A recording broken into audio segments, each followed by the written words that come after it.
ഈ നിയമസഭാ സമ്മേളനത്തിന്റെ ഈ സെഷനിൽ 4 പ്രസക്തമായ ബില്ലുകൾ അവതരിപ്പിക്കാൻ കഴിഞ്ഞു എന്നുള്ളതിലുള്ള ചാരിതാർത്ഥ്യം ഞാൻ നിങ്ങളുമായിട്ട് പങ്കുവയ്ക്കാം.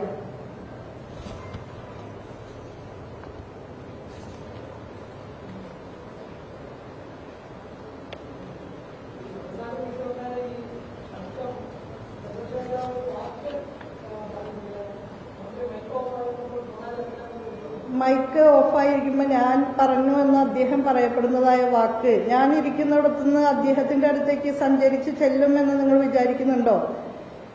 എന്റെ ശബ്ദം അത്ര ഉയർന്നൊരു ശബ്ദമൊന്നല്ല. ഈ ഒരു ശബ്ദം വെച്ച് ഞാൻ അവിടെ ഇരുന്നു കൊണ്ട് പറയുന്നത് അദ്ദേഹം എങ്ങനെയാണ് കേട്ടത്? എന്നെ പോലെ ഒരാൾ ഒരിക്കലും അങ്ങനെ പറയൂല, പറഞ്ഞിട്ടുമില്ല. അത് ഞാൻ 100% അച്ചട്ടായിട്ട് പറയാണ്.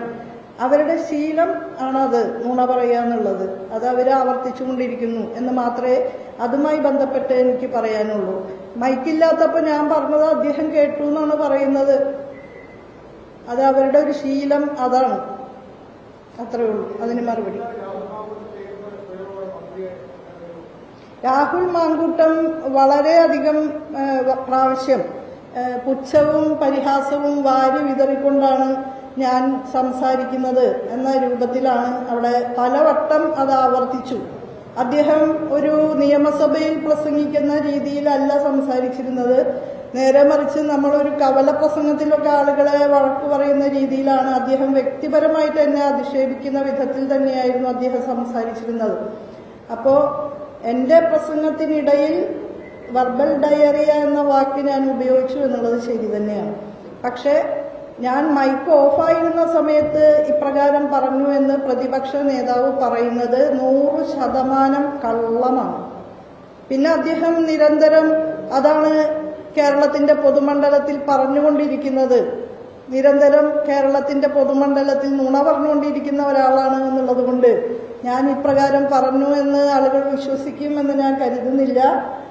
എന്റെ മകന്റെ പ്രായത്തിലുള്ള ഒരു നിയമസഭാംഗം വളരെ മോശപ്പെട്ട നിലയിലാണ് എന്നെ കുറിച്ച് അവിടെ പ്രസംഗിച്ചത്.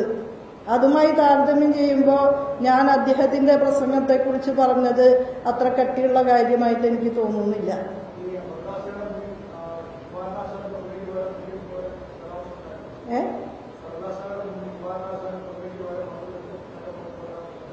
അതൊക്കെ ഓരോരുത്തരും അവരവരുടെ സംസ്കാരം അനുസരിച്ച് സംസാരിക്കുന്നു എന്നല്ലാതെ ഇതിനെക്കുറിച്ച് എന്താ പറയാ. ഞാൻ അവിടെ പറഞ്ഞൊരു കാര്യമുണ്ട്. 116 പേജോ മറ്റോ ഉള്ള ഒരു ബില്ലിൽ 1/2 പേജ് വരുന്ന പ്രോ ചാൻസലറുടെ ചുമതലകൾ സംബന്ധിച്ചുള്ള ഭാഗമാണ്. പ്രോ ചാൻസലറുടെ അധികാരങ്ങളും ചുമതലകളും നിർവചിക്കുന്ന ഭാഗം ആ ബില്ലിന്റെ ഒരു ചെറിയ ഭാഗം മാത്രമാണ്. വേറെ എത്രയോ കാര്യങ്ങൾ, പുരോഗമനാത്മകമായ എത്രയോ നടപടികൾ ഉൾച്ചേരുന്ന ഒരു ബില്ലാണത്. പ്രത്യേകിച്ച് റിസർച്ചുമായി ബന്ധപ്പെട്ടൊക്കെ ആ ബില്ലിൽ പറഞ്ഞിട്ടുള്ള കാര്യങ്ങൾ ഈ കാലത്തിന്റെ ആവശ്യകതയെ അഡ്രസ് ചെയ്യുന്ന കാര്യങ്ങളാണ്. അതൊന്നും കാണാതെ പ്രോ ചാൻസലറുടെ അധികാരം എന്നൊക്കെ പറഞ്ഞുകൊണ്ട് എന്തെല്ലാം കാര്യങ്ങൾ പുലമ്പാണ്. അത് അദ്ദേഹം മാത്രമല്ല, പ്രതിപക്ഷത്തു നിന്ന് സംസാരിച്ച 3 പേരും ഇത് തന്നെ പറഞ്ഞുകൊണ്ടിരിക്കുകയാണ്. അപ്പൊ ഞാനതിന് മറുപടി പറഞ്ഞതും ആ നിലയിൽ തന്നെയാണ്. സ്വന്തം കുറ്റിമ കെട്ടിയ പശുവിനെ പോലെ സ്വന്തം പരിമിത വൃത്തത്തിൽ കിടന്ന് കറങ്ങാണ് അവരെന്ന് ഞാൻ പറഞ്ഞത്. ഈ ലോകം വളരെ വിശാലാണ്. ഒരു പ്രോ ചാൻസലറെ വെച്ച് അളക്കേണ്ടതല്ല, ആ സ്കെയിൽ വെച്ച് നോക്കേണ്ടതല്ല വിദ്യാഭ്യാസ മേഖലയൊക്കെ. ഞങ്ങളൊന്നും അങ്ങനെ അല്ല അതിനെ കാണുന്നത്.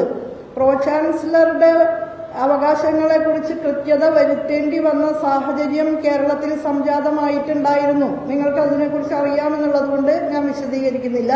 അതിനെക്കുറിച്ച് സഭയിൽ ഞാൻ വിശദീകരിച്ചതാണ്.